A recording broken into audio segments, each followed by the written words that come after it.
like a little remix there of one of our commercials with me adding hello. It happens. It is Mike Wimacher with you here on WMAY on this Friday, January 12th. And I had mentioned that the Mike and Molson Too Good for Radio podcast, shameless plug, has a bigger budget than you would think. In fact, we have a couple of different satellite studios, including one in California, and we are joined now by Johnny Molson at that satellite studio. Good morning, sir. Good morning. Yeah, it's big week here in Hollywood, so I thought I'd come out to the Mike and Molson Hollywood studios. Yeah, we missed the Golden Globes, but we're out there for the announcement of the SAG Awards. So we appreciate you being our on-the-spot reporter. Have you talked to any of the celebrities at all with our Hollywood studios? Oh, I was supposed to talk to somebody. Oh, I'm sorry. See, yeah, that's why we sent you out there. You just out there for fun? I didn't realize it. No. I mean, I will certainly. This is my scoop, so I'll get out here and get on the beat, as they say. I want you to wear your news hat too. Yeah. I want you to put the news hat on and be that guy on the next red carpet event out there in California. Talking about celebrities, you're not in Malibu, but had you been, apparently Gary Busey last Thursday. Did you read this story? Gary Busey was out for a walk in Malibu, and this is if there's any celebrity, and maybe 217-629-7970, the phone number, what celebrity could you see doing this? This is quintessential Busey, because he is caught on camera while walking around Malibu. Apparently, there's no businesses in Malibu that have public restrooms. Oh, no. So one Gary Busey is just there with the little Busey out, pulling his sweatpants down and watering some of the bushes along the road in Malibu. And he is staring right at the camera, by the way, which makes it even weird. Like, is that the most quintessential Gary Busey story you've ever heard? Yeah, that's a total Busey move, and I think I don't even think it was like he was staring down the camera. He was like, yeah, go ahead, take a picture. This is what you came here to Hollywood to see this. This is what you're gonna see. Can you imagine just being the individual, like, you're starstruck, right? I mean, it's a celebrity. Not everybody encounters one. But then don't you have to take a double take and be like, oh, my God, wait a second. Did I see Gary Busey doing what I thought saw Gary Busey doing? So what do you do now? I mean, you should be able to call the authorities, I think, right? Well, there's evidence, right? Yeah. But I don't know if they had taken – my question is, did they take the camera out because they were just trying to get a picture of Gary Busey, or did they take the camera out because Gary Busey was taking a leak in public on a bush? Oh, wouldn't that be unfortunate? Yeah, it's like your favorite star. Right. Oh, this is so cool. I just found Gary Busey. I'm going to try to snap a picture here. Maybe I can even get a selfie. Hey, Gary, do you mind if I get a selfie? Oh, you're peeing on my shoe. Gary. Therein is my question of an unfortunate situation of you're just going out to California to hope to run into celebrity, and you're like, oh, my God, there's Gary Busey, and you snap the picture, and is it not till afterwards when you look back at the picture and go, oh, my God, that's Gary Busey peeing? Like, that's the thing that's going through my mind of, right. I understand taking the phone out for a celebrity, but was it during the picture that you realized, and you're like, I'm going to send this to TMZ, or was it after the fact you realized Busey was peeing? Yeah, it's like on Seinfeld when Elaine's nipple was out and she sent the Christmas card around. You're just not quite sure. So it's quintessential Busey at his best. I do want to let you know, Johnny, you did miss a weird phenomena last night here in Central Illinois of a thunderstorm rolling through in January. Really? Yes, it was about 10 o'clock last night when there was a giant flash of light and one of the biggest rumbles of thunder I had heard in a very long time. And I was like, wait a second. Is this actually what's happening? We're getting a January thunderstorm here in Central Illinois? Wow. And we were. And someone on Facebook brought up the good point of people who went to bed early probably thought an earthquake was happening. So has it snowed out there? No, that's just the thing. Snow. Yeah, we haven't got any. So we've been very fortunate. It's been more of a rain event for us than snow. Now, people northwest of us have gotten hit pretty bad. But so many people on social media from around these parts were like, I've never experienced this before. this was, because it wasn't thunder snow. We've all had that once or twice. But this was just like a thunderstorm that would have... It's a real deal thunderstorm. That's incredible. Wow. Yeah, that would have happened in April, but instead it happened on January 11th. That's intense. Yeah, it was pretty intense. So for those of you who were sleeping and felt the rumble, no earthquake. It was just a thunderstorm. Oh, it just gets worse and worse. Welcome back to hour number 2 of the program here on WMAY. Mike Wimmacher joined by Johnny Molson from our Hollywood studios. Good. Well, I'm sorry, I dropped my microphone. Hello. That's okay. That's all right. You know, you got to learn the ropes of that satellite studio. I get it. It's not as easy as being in here in the palatial estate that is Riverton. 217-629-7970 is the phone number. All right, so here's the situation here at hand, and you will weigh in on whether this individual is a jerk or not. This comes to us from Reddit, and it involves a couple and this woman not enjoying the way the boyfriend proposed to her. All right? Okay. Here are the full details, and it's a bit of a lengthy one. So we begin.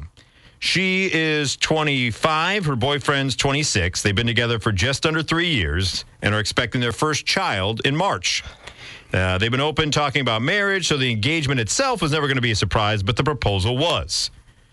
Now, here's where things start to go a little wonky, where she adds, he is clueless when it comes to rings and my taste in jewelry, so we decided to take a collaborative approach and we designed my ring together.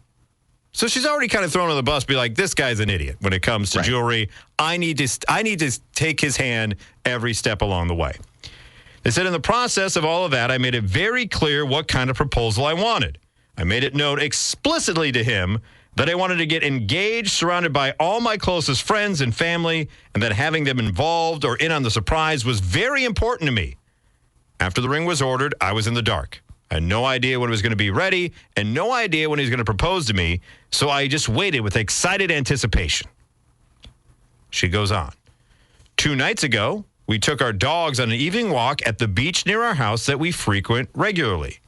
We sat and admired the sunset as our dogs played in the ocean in front of us. That seems pretty damn picturesque, does it not? Yeah. All right. After a little while, he started going on and on about how much he loved me and how grateful he was to have found me. And that's when he pulled out the ring box and asked me to marry him. That seems pretty romantic. Now, she says she wants all of that, but this is very spur of the moment, picturesque. It's a place that you always kind of are. The dogs are playing in the background, a beautiful sunset. You're on the beach. That seems like something anyone would ask for. But she said it was completely unexpected, and I was a bit shocked. Once I realized what was going on, I kissed him and told him how much he meant to me and how much I loved and cherished him, but that I couldn't say yes now because I really wanted my closest friends and family to share the moment with me.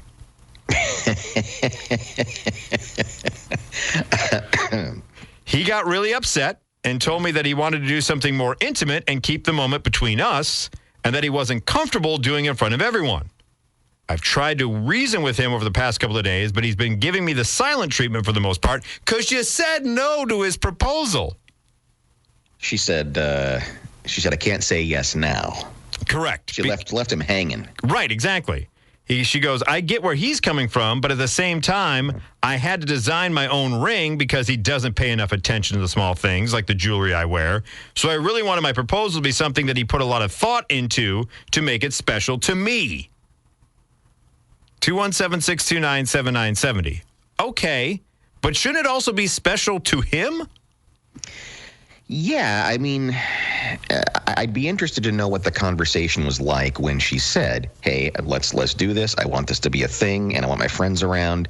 And did he say, hey, that is awesome, let's do that? Or was there some other discussion? I mean, it's I can give her a pass on deciding how she wants to be proposed to. It's a little weird, but it's not. It's not completely. It's not completely wrong. Right, yeah, out of the realm of possibility.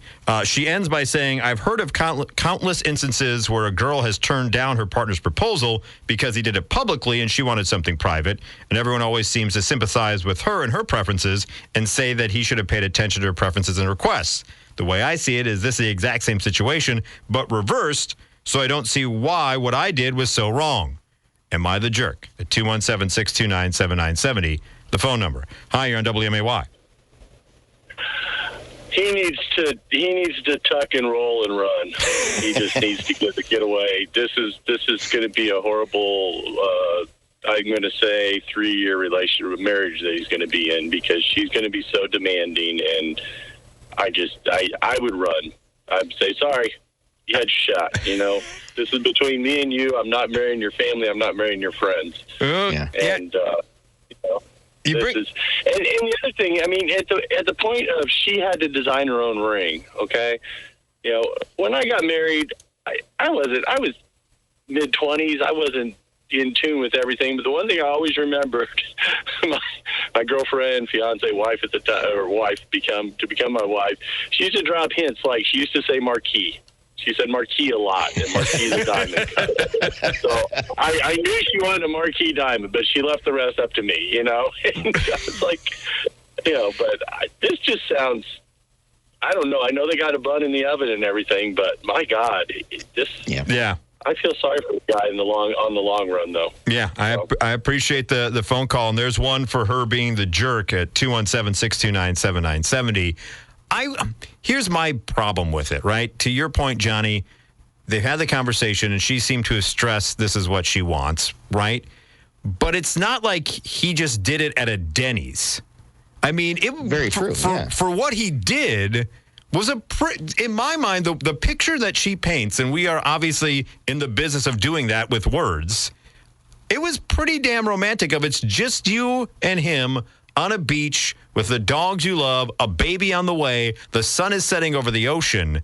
There are probably some listeners out there who was like, damn, I wish that was my proposal.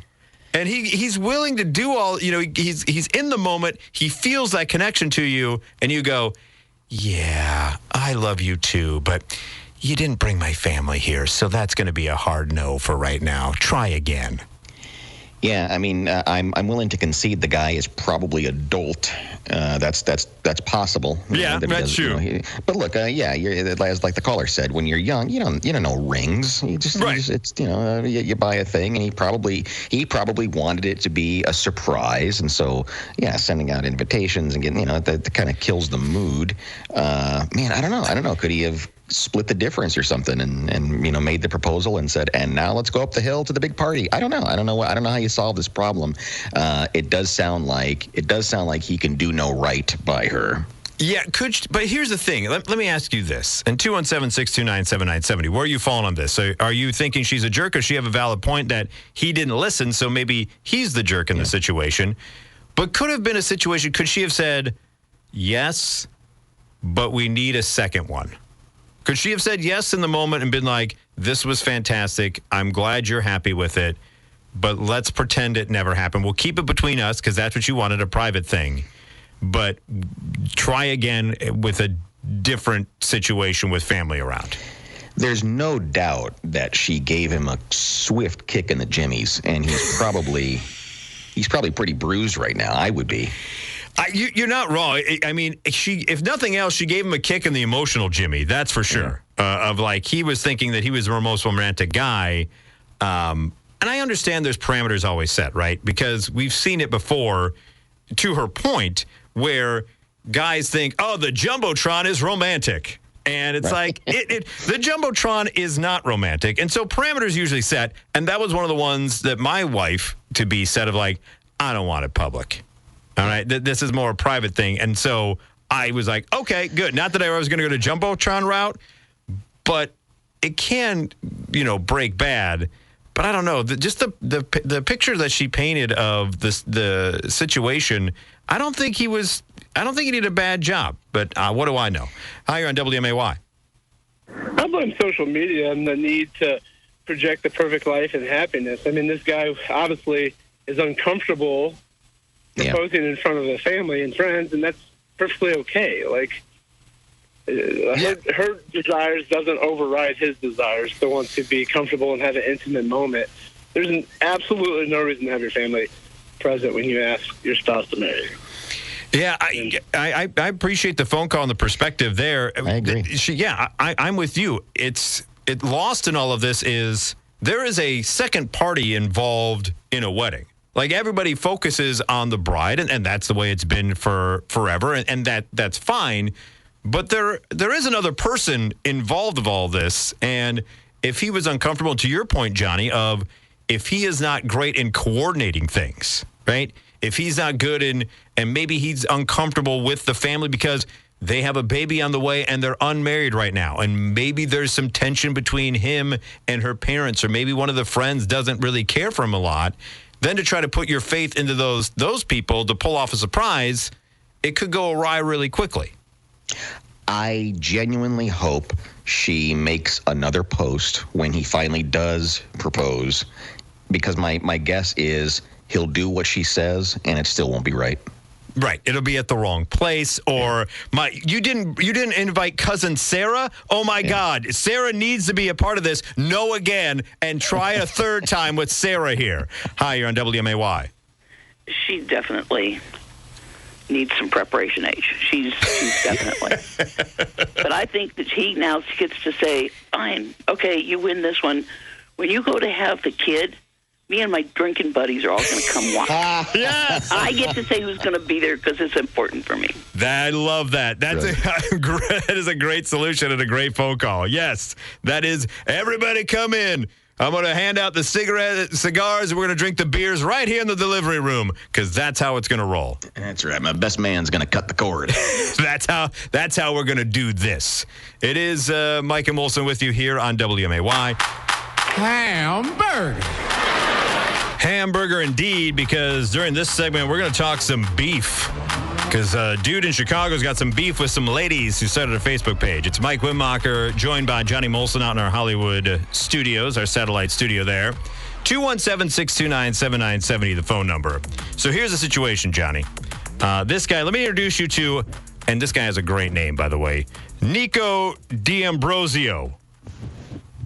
I like this guy. I like this guy, too. Nico D'Ambrosio from Chicago, okay? Right. He's suing dozens of women here for $75 million after they posted negative reviews on the Are We Dating the Same Guy Facebook page, describing him as very clingy and a ghoster.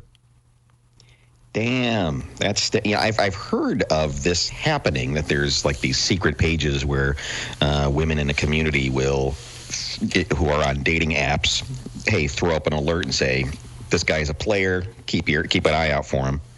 So do you think he has beef? At 217-629-7970. Old Nico D'Ambrosio claims my reputation was damaged after my name and photo were shared in the Facebook group Chicago edition late last year, sparking a slew of defamatory comments about me, Nico D'Ambrosio. He said the private Facebook group, which originated in New York, is, to your point, part of a wider network of pages where women regularly share information about negative dating encounters that they've had in their respective cities and ask advice about red flags.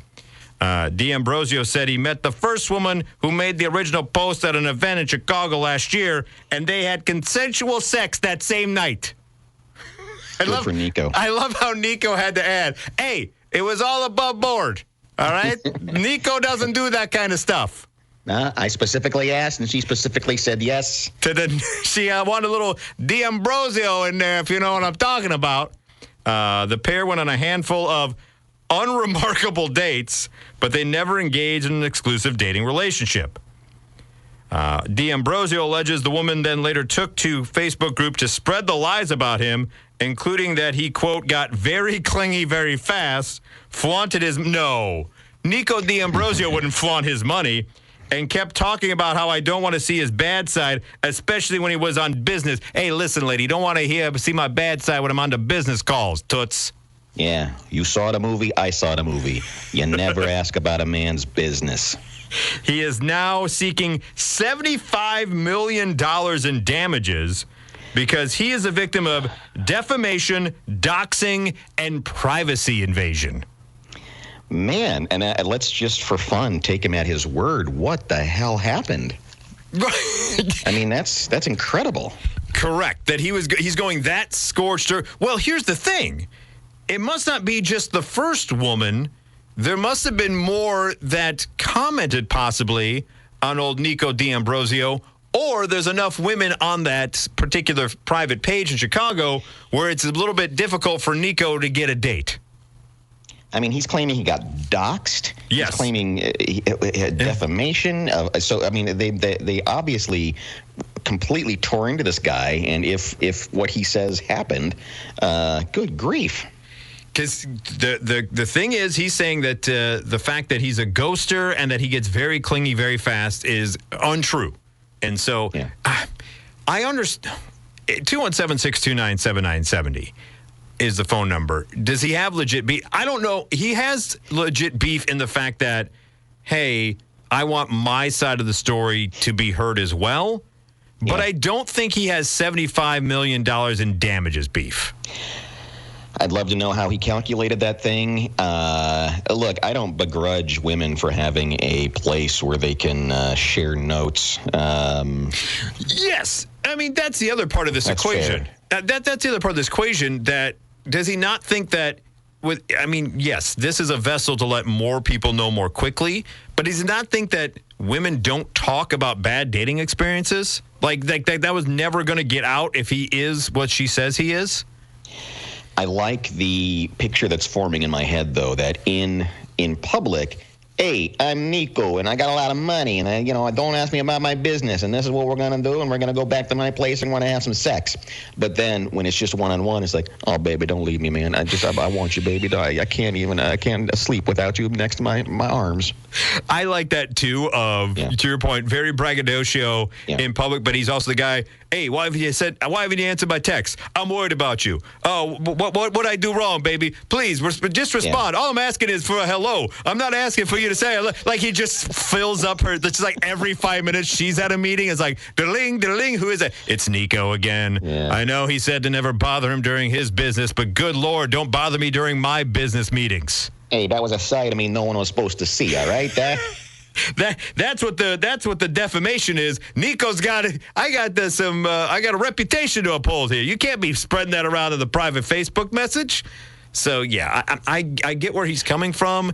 It's unfortunate, but $75 million. Come on now.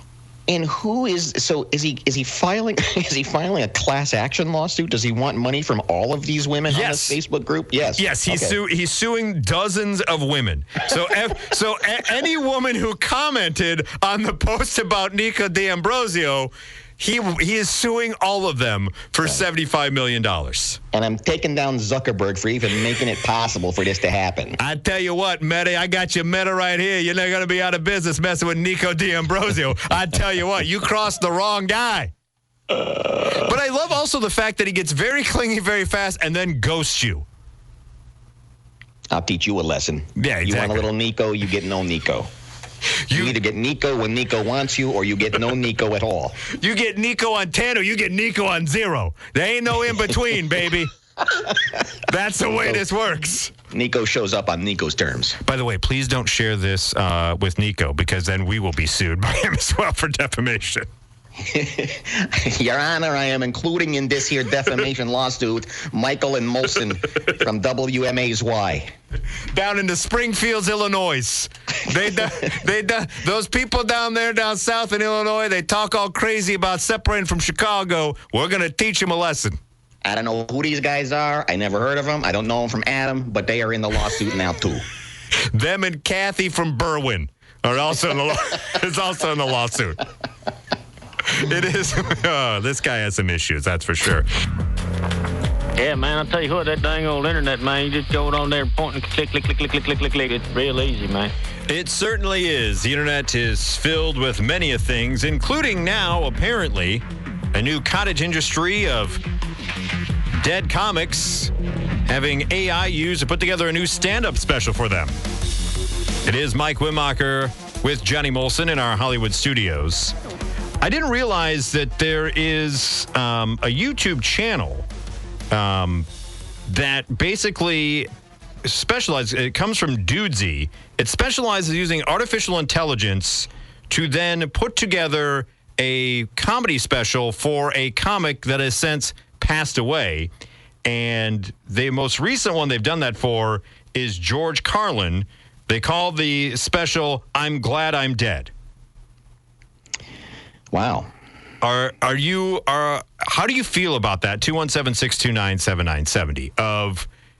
Do you feel this is necessary? Because I feel like George Carlin left a pretty damn good body of work that stands alone, and he was so he was a man ahead of his time, so I think his stuff can be kind of evergreen. I don't know if out of all the comics I would choose to kind of do the AI one, I don't know if he'd be the first one I'd choose, because I feel like he's already kind of said what he needed to say. It's interesting on a couple of levels. Of course, the whole AI kerfuffle was a big deal here in Hollywood with the actors' strike this past summer. And, and you got to wonder at what point because right now it's a novelty. You go, oh, this I just kind of want to see what they did to make an AI George Carlin. But the second time they do it, the fourth time they do it, is it going to be as are you going to want to tune in to see what the AI thinks George Carlin was going to say the fourth or fifth time? Probably not. Right. When they first started talking about deep fakes, and there was a couple clips that they created of was it Joe Rogan talking to Elon Musk? Oh, that's right. Yeah, they made a clip of that, and it was. On one hand, it was like, gosh, that's scary. On the other hand, it was kind of clunky and robotic and a little weird, so you could tell something wasn't right about it. It's only going to get better. But again, how much do you want to see that? That's the question, 217-629-7970. I guess the other thing is, what is the AI response like? Like, is there AI bombs of jokes of like where they thought it was going to be a good one and then no one laughs? Or is it just like canned laughter in the background of everything? Hi, you're on WMAY. Or would have been 217-629-7970 is the phone number. So like I said, will there be AI hecklers in the audience too? Oh, I hope so too. Hi, you're on WMAY. Oh, good morning. Thanks for making us laugh and have a good time. I wanted to comment on the AI George Carlin. Yes, go right ahead. Yes. Well, I heard his daughter's comments within the last 24 hours, George Carlin's daughter. Yes, she's not happy. They're not very happy. They were never consulted. You'd think there'd be some kind of way that this issue, they could be sued for doing this. The family's not happy, and she said that what she encourages is for everyone to check out all the wonderful specials that are out there that he did during his lifetime. So anyway, that's just what I wanted to say about it. I appreciate that. Yeah, thanks for mentioning that. I appreciate the phone call. And that was, to your point, Johnny, you mentioned, the whole actor strike. That was part of the deal there, too, of like, you don't take me and my performance and use it in an AI way, because it's me. So don't kind of like hijack my persona. Yeah, we're definitely in some uncharted legal territory here, and I think that's what's so interesting about Carlin's daughters chiming in here. Of okay, so who? I mean, yes, he owns his words, his shows, his performances. But if you are, and in a lot of situations, celebrities own their likeness. You can't do an imitation of John Wayne in a commercial, or the John Wayne estate comes and says you can't do that. So there are some periphery laws that have already been established. But this really is, in a lot of ways, uncharted territory. Yeah, here I just kind of, and I appreciate that phone call there. This is what Kelly Carlin, the daughter of George Carlin, which, by the way, may I also add, if you've not watched the HBO, or it was HBO Max, but now just Max documentary, the two-part documentary that she helped put together about her dad, I highly recommend you check it out. She said, here's what she had to say on Twitter. She said, "My dad spent a lifetime perfecting his craft from his very human life, brain, and imagination. No machine will ever replace his genius. These AI-generated products are clever attempts at trying to recreate a mind that will never exist again. Let's let the artist's work speak for itself. Humans are so afraid of the void that we can't let what has fallen into it stay there.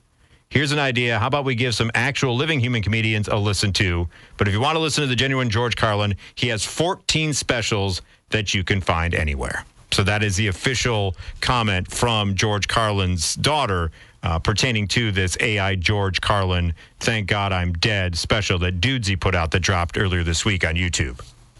That's such a well-written statement and really poignant, too. And I think it really does speak to something because people do, and there's legitimate reasons to be concerned about AI, particularly in the entertainment industry. And the thing about AI is it can only really work off of what already exists. So it can kind of look backwards and take what exists and then form something new out of that. It can't really look forward and say, okay, what does a George Carlin in 2024 actually sound like? And it's missing. There's some heart, there's some soul, there's some spiritual stuff in there that just doesn't exist inside the computer, and they haven't gotten there yet, and I don't think they will. I'm with you. Here's an example, real quick. They took a snippet of one of the jokes. They said. In this one, there's one line of work most threatened by AI, and one job is most likely to be completely erased because of artificial intelligence. Stand-up comedy, AI-generated Carlin said, quote, I know what all stand-up comics across the globe are saying right now. I'm an artist, and my art form is too creative, too nuanced, too subtle to be replicated by a machine. No computer program can tell a fart joke as good as me. That's not a Carlin joke. Right. That is not a Carlin joke. Carlin wouldn't have that throwaway line like that. No. Apparently, at one point, too, the AI Carlin threw shade at billionaires such as Meta CEO Mark Zuckerberg, Elon Musk, and Amazon founder Jeff Bezos. That's like Carlin if Dane Cook wrote for him. Correct. You are dead on. So if you're going to do it, make sure the technology is enough to where it lives up to the standards set by the person you're AIing. Because if that's the best example that they grabbed from the hour-long special to kind of prop up, then no thank you to it. By the way, as a kind of disclaimer, Dudesy said at the beginning of the special, and they're the people that dropped it on YouTube. You can find it if you'd like.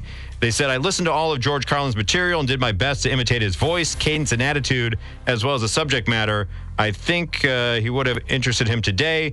So think of it like Andy Kaufman impersonating Elvis or Will Ferrell impersonating George W. Bush. It's nothing like any of those things that they said. No, it's not. So Dudesy can kind of go the way of Nico D'Ambrosio. We need to maybe start a Facebook page and be like, That's another one, Your Honor. It is Mike Wimacher and Johnny Molson with you on this Friday morning, January the 12th. Do appreciate you spending some of your morning with us. And yesterday the news dropped, Johnny, and we talked about it a little bit, of the discontinuation of Fruit Stripe gum. And I did not realize that their mascot's name was Yikes the Zebra from back in the day. Yipes with a P. Yeah, oh, that's Yipes. right. Yipes the Zebra will no longer be on the shelves. And it's from the Ferrera Company, who make a wide variety of candies. And I believe they are a Chicago-based company, if I'm not mistaken. I that was my understanding too. At least they certainly were at one time. Yeah, that seems right. So they have a quite the library, and this is why I'm a little concerned about the Fruit Stripes thing, because they not only took down Fruit Stripes, but they took Super Bubble down with it. Oh no! Yeah, not Super Bubble. I can't remember the last time I ever chewed some Super Bubble. And so when you look at the lineup of things they have, the one that concerns me is they are also the parent company of Lemonheads, and I will walk 5 miles for a box of Lemonheads. Yeah, that's when we riot. If they take away Lemonheads, that's when we riot. Also on their roster of candies, which threw me for a loop. You went down the roster there while we were at break, and Gobstoppers was on the roster. And Gobstoppers? I thought Gobstoppers was made by Willy Wonka, not Ferrera. I don't know. I know your parents are dead, but so I don't want to be the one responsible for having to tell you this. But they're really don't you do it? Don't you do that to this orphan? Don't you take away my Willy Wonka? How dare you do that to this orphan? There really isn't a company called Willy Wonka. What? I know. I'm sorry. They've made 2 movies. One which seems superfluous that we didn't need, but they still made it nonetheless. My All world, three. Yeah. Oh, that's right. I forgot about, and I think everyone else would like to too, the Johnny Depp version of it. But as you did more research on this, so yeah, Ferreira on one of their pages of their websites, they tout themselves as it is under the heading corporate stats. This is the only thing that exists under the heading corporate stats. If there's just one thing, why would you put it as a heading? Is what I want to know. That's what I ask. Why is it plural? I guess is the other question. That would be like for us putting like on the Mike and Molson page, corporate stats, never won Silver Dome Award. So the Ferreira corporate stats claim they are the number one player in non-chocolate seasonal confections. Wait, let me say that again, Mike. Could you qualify that one more time? A lot to digest there. Yes. Ferreira, the number one player in non-chocolate seasonal confections. I think there's a billboard in town for UIS, and it's something equally strange where it's like the top regional local college attached to a Big Ten university or something. It's a really strange, narrow stat that they designed. But boy, I wonder how long they had to chisel away until they got, are we the number one candy? No. Are we the number one chocolate candy? No. We're the number one non-chocolate. No, you're not the number one non-chocolate. You're the number one non-chocolate seasonal confection. Are they even number one? What's the phrase again? Is it player? Like, they're not even saying they're the champ. They're just saying they're in the game of that, right? Of all the players in non-seasonal chocolates or non-chocolate seasonal confections, we are one of those. We dip our toe in that particular pool. And let's just pause for a moment. Just give yourself about 15, 30 seconds. Let's try to think of the other players in the non-chocolate seasonal confection industry. Ready? Go. Peeps. They are number 3. Oh, okay. Number 3 on the list is Peeps. Who would be number 2 if for number 1? We'll have to figure that out. But 217-629-7970, the phone number. I mentioned it a little bit, but I would like to hear from others, including you, Johnny. You talked about lemon heads, and Ferreira's kind of specializes in those candies from your youth. Like you even said, they have chuckles. Has there been a situation where you happen upon a candy that you remember fondly growing up, but as an adult, when you bought it, it wasn't what you wanted it to be? Well, I think Fruit Stripes is one of those in there. When you're a kid, you go, "This is the coolest thing ever," and I think you're aware of how quickly Fruit Stripes would degrade in your mouth. But I don't think you realize until you're adult that boy, it just disappears in no time. Yeah, the one thing, and I mentioned it yesterday when we were having kind of this discussion, was I, as a kid, loved Razzles. They were the candy that turned into gum, which should tell me something right away that they're not good at being either. If you tout yourself as I'm this, but I turn into that, usually means you're terrible at both. But as a kid, I loved Razzles, and I happened upon them randomly at some store, and I was like, "Oh my God, it's Razzles!" And I bought them, and I was like, "Oh my God, it's Razzles!" Like they weren't what I wanted them to be. One that comes to mind too are dots or candied necklaces. Oh God, yeah, never great. As a kid, though, you thought that was kind of cool, and then you go back to it as an adult, and it's just really a very disappointing thing. It's a terrible sweet tart, which in and of itself isn't a great candy to begin with. Hi, you're on WMAY. There's a candy that I actually couldn't even find as an adult that I had as a kid. But remember I don't know if you guys may be too young, but the cigarette that you puffed. Oh, yeah. They came in 2 varieties. There was actually candy, and then there were the cigarette gum. And that's the one where if you... Yeah, the gum. Yeah, if you had... Because it had all the sugar on it, and if you'd hit it just right, it looked like you were smoking. Yeah, you walked around like a cigarette. And what's funny about that is you can still find them at some novelty candy shops, and they're in the box, and they're still the same shape, and they're just called candy sticks. Even though the packaging, you know what it is, but it's a candy stick. So the packaging looks the same, and they've taken that offensive word cigarettes off of there. But the thing is, look, a kid will pick up anything, a pen, a stick, a fork, whatever, and put it in their mouth and go, "Hey, check me out, I'm smoking." They will. That's exactly what it is. And I love always when they have these euphemisms. It's the same thing when you go to Disney and there's a shot glass and they're like, no. That is a toothpick holder. Come on, Disney. That's exactly what it says when you pick it up on the bottom of it. It goes, toothpick holder. Who are you trying to fool? Hi, you're on WMAY. Hi. I don't remember the name of this, but it was a packet of sugar, essentially. And then there was a sugar stick. You stuck the... Fun Dip. Fun Dip? Yes. And by the way, okay, Fun Dip is that also was a Ferrero unique. I don't think I could go back to that. And on Gary Busey, I'm sorry to go backwards, but I was getting my makeup on, and that was a critical time.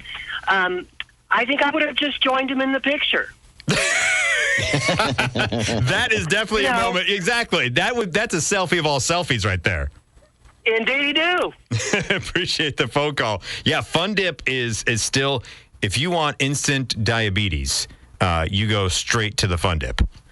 Yeah, and so the thing that's concerning about Fruit Stripes wasn't a very good gum, but the company that owns Fruit Stripes owns some pretty awesome candies, including Fun Dip and Pixie Sticks and the whole Black Forest gummy bear line. Oh my God! And Conversation Hearts, which will be very important here in the next few weeks. Let me ask you this, Johnny, before we go to this call. How long did it take you with Fun Dip to realize you could actually also eat the vessel for Fun Dip? Oh, the stick itself? Yeah. Yeah, and the stick is better than the dip, right? It was. It had like a vanilla coating to it. And I was like, I threw so many of those away when I could have had that deliciousness. Hi, you're on WMAY.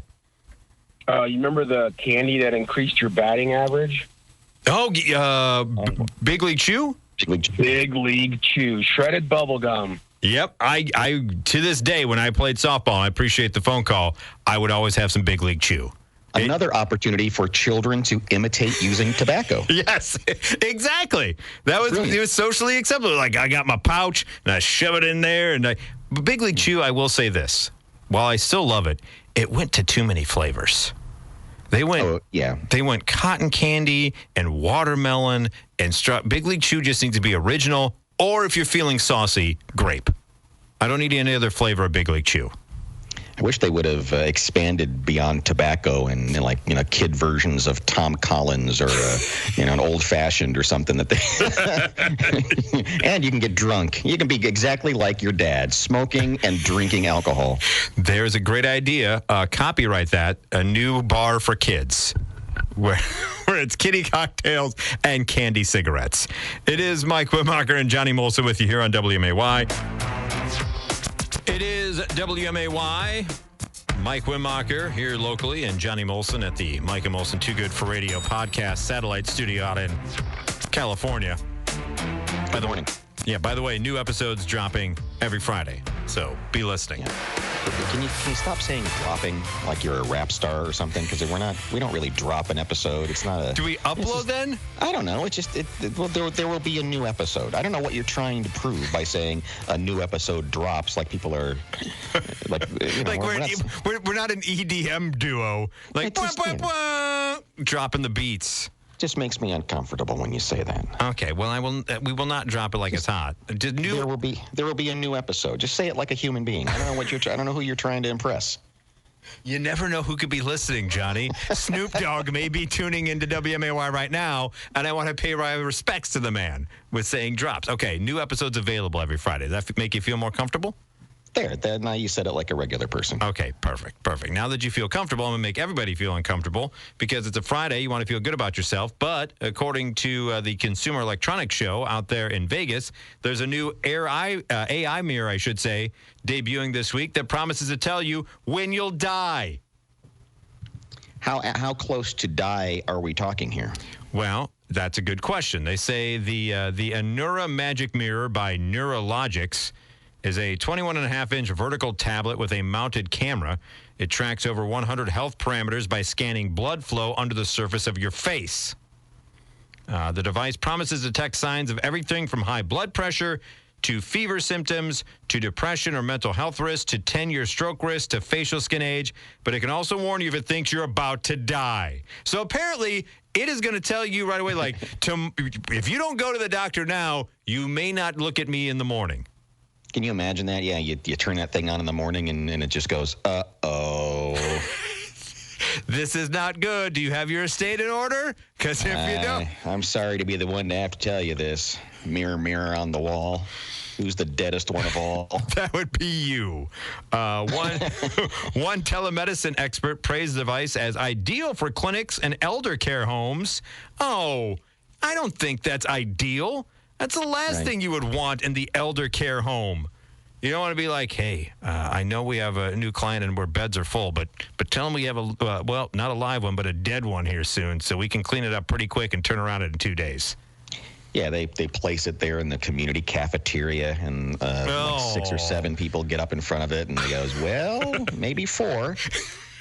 I don't know if I like this type of technology. 217-629-7970 is the phone number. Hi, you're on WMAY.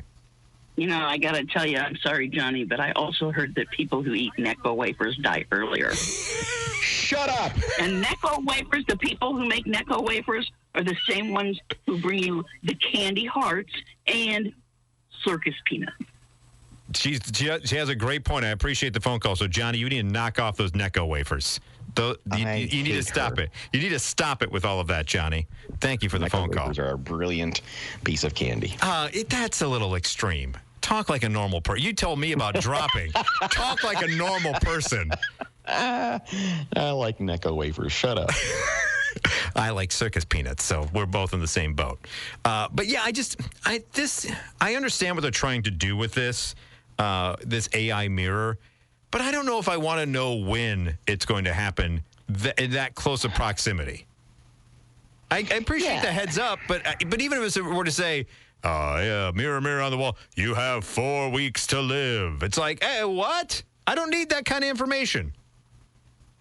No, I'm with you on that one. And I mean, that's what I don't like is that it's saying, hey, you might be in some trouble right now. Go to the doctor. Okay.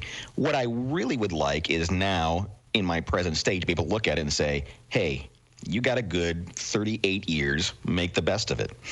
Yes, if it was more uplifting message, I would be more attuned to saying, okay, cool. Thank you, Magic Mirror on the Wall.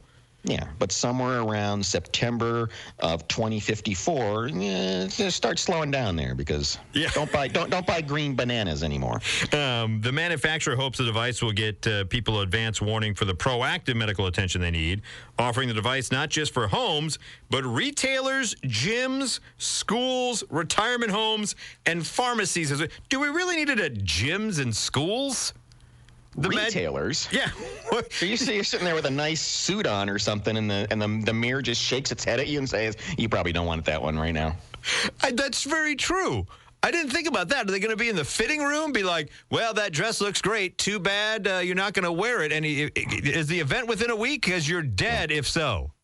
And I don't need a mirror to tell me I'm fat. I can look in a mirror and find out that I'm fat. I need a regular old dumb old mirror would tell me that. I don't need a smart mirror telling me, hey, Chunky, lose a little bit of poundage. Hi, you're on WMAY. Yeah, but some of us really don't need a magic mirror or an AI mirror to tell us. Just look at a regular mirror going, yeah, that doesn't look good for you. Yeah. You need an AI to tell you you're about to die. Just look at a regular mirror naked, and you're like, yeah, that isn't good. Yeah. You're right. That's what we just we appreciate the phone call. That spot shouldn't be there. Right, exactly. You kind of know. Right? Mm-hmm. If you look in the mirror, you don't need the mirror to then taunt you and be like, I know something you don't. You know what? No, you don't. I know because I see it. It's a mirror. I understand what's going on here. So it'll be interesting to see how many of these things they sell. The Anura Magic Mirror from Neurologic. And please don't put it in retailers or the retirement homes. That's where it does not need to be. It is Mike Wimmacher, Johnny Molson with you here on WMAY.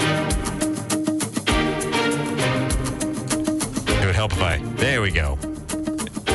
Sound like I haven't done this for years of my life. Turn the microphone on for people able to hear you.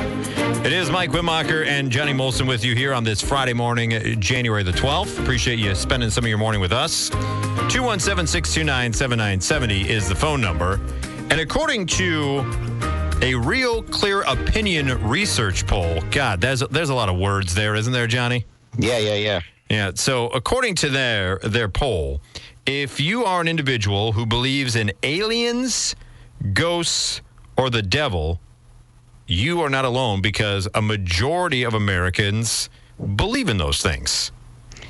All three at the same time?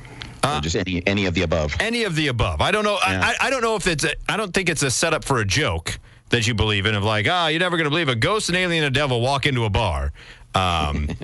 So what they said was, and it's interesting that the lowest out of all those three, what do you think the lowest percentage of people believe in out of aliens, ghosts, and the devil? I bet it's the devil. You would be incorrect. Oh, okay. The devil gets the most, actually. Okay. 57% of those researched believe in aliens, 61% believe in ghosts, and 70% say they believe in the devil. Boy, that's really interesting. That's almost that's exactly upside down from what I thought it would be, because you can logically explain aliens. There's probably other life out there, right? Correct. Yes. Yeah. And well, it is that, that's been in the news thus far so much as of late about Area 51 and opening up the tapes and everything else. You can, there's a scientific argument for ghosts. Energy is neither created nor destroyed, so something happens when we, there might be something going, right. Might be some sort of disturbance in the world. But the devil, it's like it's a funny little character that pops out of the ground in a cartoon or something with a pitchfork and. Or is on someone's shoulder telling him to do the wrong thing as opposed to the right thing. 217-629-7970 is the phone number. I want to hear from you. Have you had an experience with any of those things to kind of have some backup to that a majority of Americans believe in any of them, to be honest with you? Hi, you're on WMAY. I would say you don't really need to believe that there's aliens. The government has told us that there are. But this coming from the guy who thought the Waterback Man was real because I heard him on the radio. So, I mean, it is what it is. Hey, don't spoil it for people. But I'm surprised that if a lot of people believe in the devil, then does it go with what the song said? I don't think there's a heaven, but I pray there ain't no hell. No, to be honest with you, when it comes to belief in heaven, that is even higher than belief in the devil. 85%. Well, and that would make more sense, and be honest, be even better. It can make people, that mirror makes people come to Jesus quicker, right? Yes, that is a tool of the devil. We appreciate the phone call there from E.J. Irvy Jr. And yes, as Johnny mentioned, don't ruin it for everyone. Keep the belief alive, like the Tooth Fairy and Santa Claus. But nowhere on here's where they go through all this different stuff. So people are believing in aliens at 57%, ghosts in 61%, 70% in the devil. But when it comes to witches, 54% say no, they don't exist. How is that where you draw the line on that? Well, they haven't met my ex-wife. Are you working that later on tonight at the Comedy Store in Los Angeles? Is that part of your new routine there, Don Rickles? Gonna go over there to open mic night and see how that one lands. Use every part of the witches. Let me tell you about my ex-wife. You wouldn't believe the amount of brooms she flew in on. I'll tell you what. But I found that just an odd dichotomy of, and to your point, Johnny, there, and to the caller's point, right, there are concrete facts that can kind of push you in the direction of the aliens and ghosts, but the devil, like, you have The Exorcist and that kind of movie and stuff, but then to draw the line at witches and also reincarnation is another one that people drew the line at. I am intrigued by the divide, though, of people who do say, yes, there absolutely is a heaven, and maybe it changes with religion. I don't know. That there is a heaven, but there isn't a devil. You think one has to come with the other, right? I mean, that's what the good book says. That would, you know what? You're right upon that. It's interesting. There's a 15% difference between those who believe in heaven and those who believe in the devil. 70% in the devil, 85% in heaven. So you're right. You would think that would be 50-50 kind of split there, that both those numbers would be the same, but in fact they are not. And nowhere, what I take umbrage with on this list as well, is nowhere is there asking if you believe in Sasquatch or El Chupacabra or any of those characters. Yeah, all the cool ones. Right, exactly. They don't. Why aren't they asking that question of whether you believe Bigfoot exists or not? Yeah. Because we've been on the lookout for him for many. Have you had any experience with any of the three that people believe in, a majority of Americans at all, Johnny? Aliens, ghosts, devil?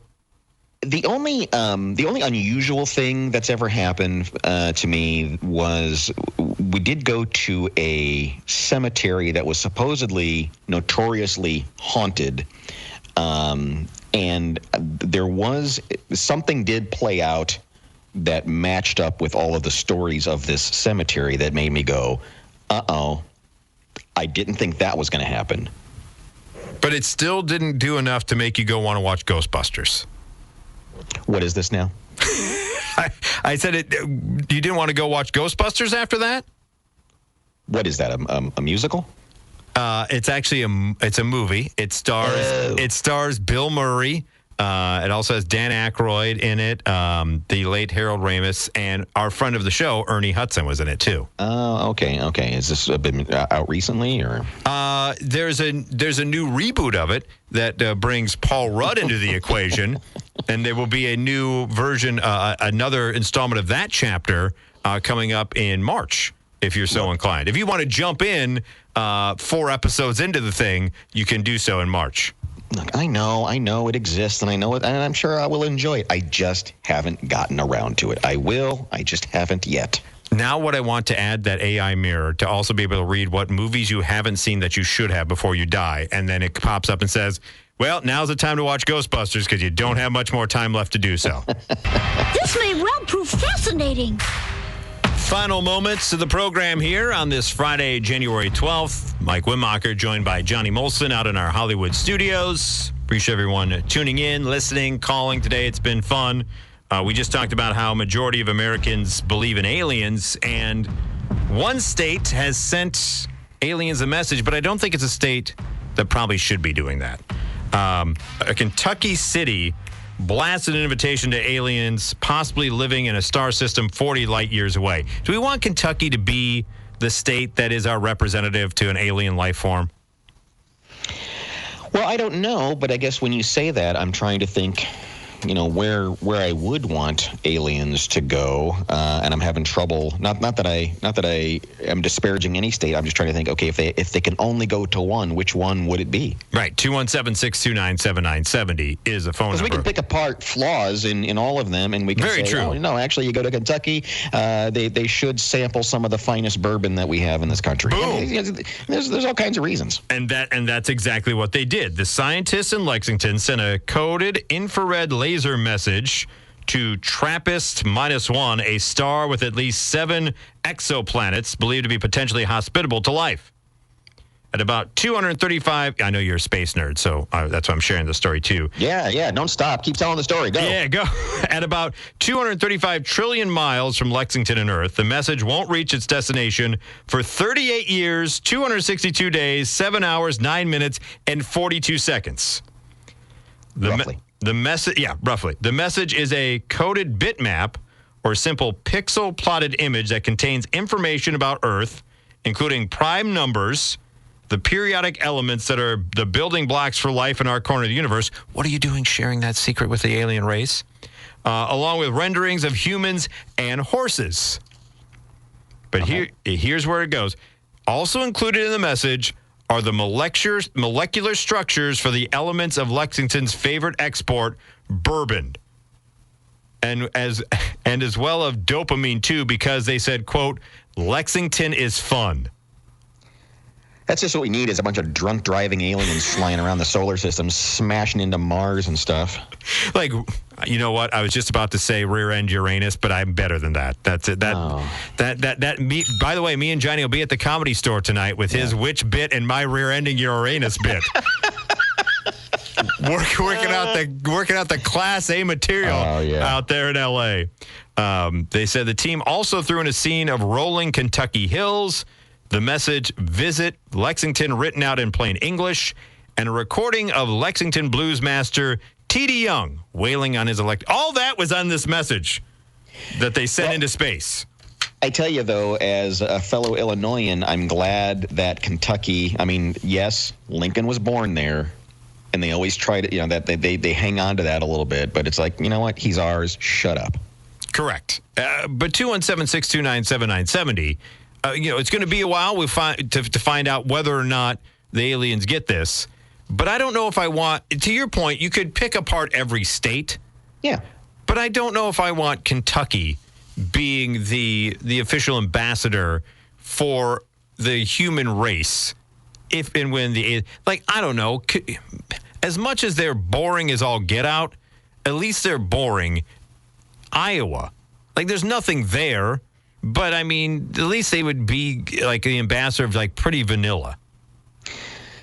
Yeah, I mean, it's, one of several bellwether states here in the Midwest that, so you get a little bit of everything. Could you imagine, though, if the aliens land, right around Derby time and they think women all have these really big heads with bills on them? That's a great point. If they come, they're like, oh, we missed it on the map. We're in Louisville, not Lexington. And they're there for the Derby. You're right. They would think everyone walks around like that all the time. It's like, man, this planet is too fancy for us. So we got to get out of here. Yeah, we got to get up our game. You probably don't want them to go. I don't know if I want the aliens landing in Boston, Massachusetts, for instance, or New York City, because I don't think anyone would pay them any attention. Yeah, and they'll just get yelled at. Right. So you really don't want that to happen. I think you got to land somewhere in the Midwest. There's something to be said about Midwest nice. Yeah. I mean, so that's the thing. So you think about an Ohio or an Illinois, where you've got major metropolitan cities, but you've also got farmland, you've got industrial places, so you get a little bit of everything. Right. You don't want them going to the extreme. So Kentucky, I appreciate what you're doing, but not only are you not the best representative, but you may have just led to a drunk driving alien 38 years in the future. And I can't condone that behavior. Hi, you're on. Go ahead. Cancun or something. But yeah, exactly. The Midwest. I mean, just think about where all the news reporters come from. The great orators of America comes out of the Midwest, because you can understand us. We don't have accents. Yep. We speak clearly. Yeah. And we're generally nice people. Yeah. I would not want them to come to Illinois, though. No, Indiana, Iowa. What? Indiana? Come on, Indiana over Illinois? Get out of here! I don't want them to have any part of Indiana. Iowa, I'm okay with, but Indiana, no, thank you. If they would land in Illinois, they would end up in a camp up in Chicago, waiting to get processed. Oh, there it was. Also working his material at the Comedy Store tonight. Look for the triple headliner of the aliens are going to be up there in Chicago to camp and rear-ending Uranus and ending up with my wife is a witch. It's all tonight at the Comedy Store. Split the difference and we'll call it Michigan. All right, perfect. You know what? Minnesota. They can go there. At Minnesota, people are nice, and it's close enough to Canada where everyone's nice as well. Johnny, appreciate you joining us today. Any fun California stories or L.A. stories that you had maybe interacting with people on the street out there? Yeah, I mean, as you expect, it's weird. California is just weird. I think everyone knows that, and so there's always gonna be characters around there. So I'm walking on the sidewalk yesterday, and I hear someone coming up behind me, and they're coming fast. Okay. And I can just hear footsteps, and so I move to the right a little bit to give them the rest of the sidewalk, and before I can turn around and see who's approaching, I just hear this little voice go, "Hi." Okay, hello. And I turn around, and this woman is kind of right at my shoulder, and I just got to give a hey. And she says, "I'm going to the dentist." And okay, cool. Yeah, what's your response to that? Awesome, way to take care of your oral health. And so I, nothing. And she said, "I'm really scared." And I said, "Oh, yeah, no, it'll be fine." Such a calming human you are there, Johnny. Yeah. And she says, "Yeah, I'm really freaking out about this. I haven't been to the dentist in 6 years." She was a nervous talker. Yeah. And I don't know what I was like. It's come a long way in 6 years. I don't know what the hell I said. Yeah, the dentists of 2018. Those are the dark ages. But 2024, I'll tell you what, you picked the right year for dentistry. And so she keeps saying that she's freaking out, and I'm really nervous about it, and I hope it'll be okay. And I said, yeah, you'll be fine. And she says, "Do you go to the dentist regularly?" And again, remember, we're just walking down the sidewalk together. And I said, "Yeah, I do. I'm a civilized human being." And she goes, "Oh, that's really smart. I should probably do that." And okay. Now I kind of feel weird because I legitimately have to turn and leave go her. where you yeah. And I don't want to necessarily, on one hand, I don't want to send the signal of like I'm bailing on you here in your time of need, but I genuinely need to make a turn here, and so I turn, and she's already ahead of me and doesn't realize that I've turned. Oh no! And so I'm partially across the street, and I just hear, "Bye-bye." Oh. Good luck at the dentist, yeah. Weirdo. Yeah, have fun. Hope those gums don't bleed too much. Mm-hmm.